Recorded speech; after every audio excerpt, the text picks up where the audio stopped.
Hi guys! Welcome back sa aking channel.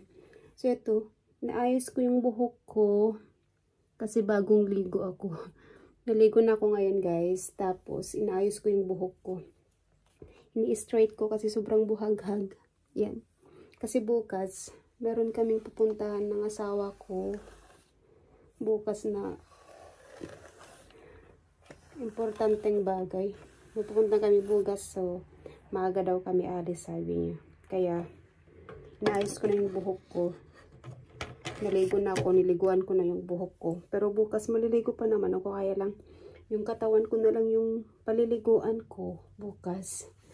Para yung buhok ko hindi na, para ayos na siya. Hindi na ako matatagalan bukas na mag-aayos ng buhok ko kasi gusto ko kasi bukas nakalugay yung buhok ko, tsaka straight. Kaya niliguan ko na siya ngayon yung buhok ko, and then pinaplansya ko para bukas i-retouch ko na lang yung buhok ko bukas bago kami aalis. Kasi maaga daw yung alis namin. Tapos kagagaling lang pala namin naglakad pala muna kami. Naglakad-lakad sa labas kasi paghapon kasi kami nakaupo lang sa bahay. Kasi wala siyang trabaho ngayon. So maghapon lang kami sa bahay. So sabi ko maglakad tayo kahit ilang minutos lang. So naglakad-lakad kami yan. Sa labas lang. Nag-ikot-ikot sa mga bahay-bahayan. Tapos nanood ng mga bahay-bahay. And then yun, muwiin na. Tapos yun, naayos ko na yung buhok ko. So yung pupuntahan pala namin guys bukas. Ipupunta kami dun sa sa bahay ng tatay niya.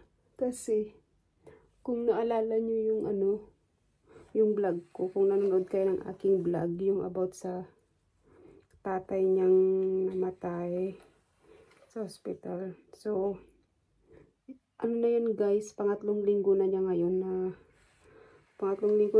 na nawala yung tatay niya. Pero hindi pa siya na ililibing. Kasi ang dami palang dapat gagawin pag may nawala na mahal mo sa buhay dito sa kanila. Dami palang dapat gawin. So, dami nilang mga ginawa-gawa, mga nilakad-lakad na mga dokumento para lang maano yung may pailibing na. So, bali na namatay siya dun sa guys.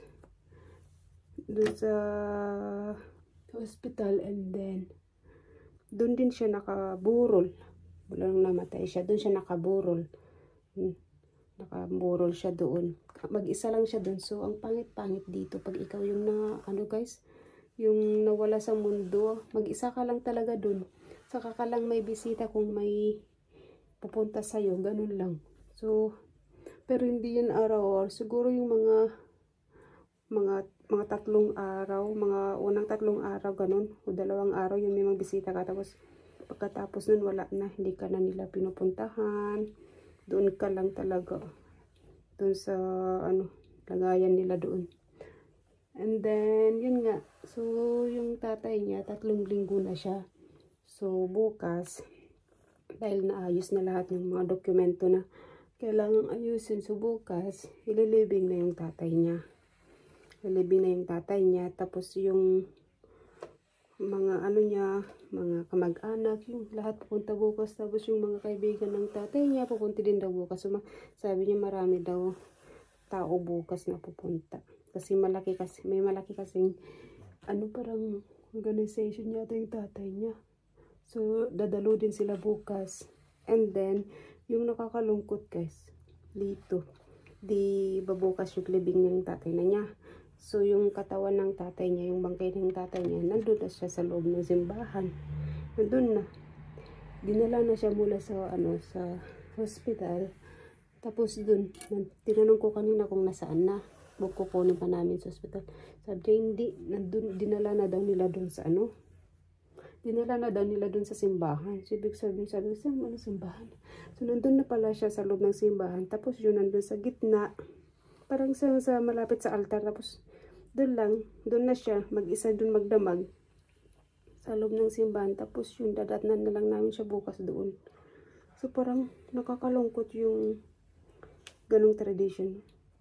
Hindi siya maganda. Hindi kagaya sa atin na talagang ibubuhos mo yung mga huling sandali ng mga mahal mo sa buhay. Dito hindi. Ganun pala yun. So siguro ewan ko kung dito lang sa kanila ganun. Baka lahat ng bandang Europa ganun. Ewan ko. Basta sabi ko sa kanya nakakalungkot naman. Sabi ko nakakalungkot naman yung ganyang sitwasyon, yung ikaw lang talaga yun. Umalis ka na nga dito sa mundo, tapos ganun pa yung mangyayari sa'yo. Yung parang talagang iiwan-iwan ka na lang talaga na ganun. So, sabi ko sa kanya, pangit naman yung pag ganyan dito. Pero iniisip ko tuloy, nakakalungkot yung ganyang, yung paraan ng pagpano sa mundong ito. Kaya bukas, pupunta kami, gising kami ng maaga. And then, pupunta muna kami dun sa bahay ng tatay niya. Kasi, sasabay na kami dun sa mama niya, tsaka dun sa kapatid niya. Kasi may kapatid siyang dalawa. So, dun. Sasabay na kami sa kanila para sabay-sabay na kami pupunta sa simbahan. Malapit lang naman yung simbahan sa kanila. Mga 5 minuto lang yung simbahan sa kanila. Tapos nandun na kami. So, siguro sabi, pagka bago tanghali nandun na kami kasi yun nga, mimisahan yung tatay niya mga tanghali, and then after ng misa dadalhin na nila dun sa libingan. So yun, bukas bibili pala kami ng bulaklak. Naka-order na kami ng bulaklak, tapos kukunin na lang namin bukas yung in-order namin bulaklak para dalhin doon bukas. Para hindi na kami gahol bukas ng Marami kaming bulaklak na binili. Meron dun sa mama niya, tapos meron din yung magagaling sa amin bukas sa dalhin namin. Parang yung family talaga siya na regalo. Tapos meron din yung sa amin lang talaga na dalawa. So, yun guys. Di ba nakakalungkot yung ganun?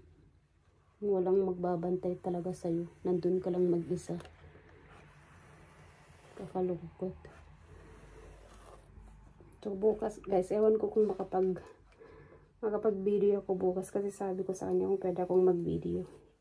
Sabi hindi daw niya alam kung pwede.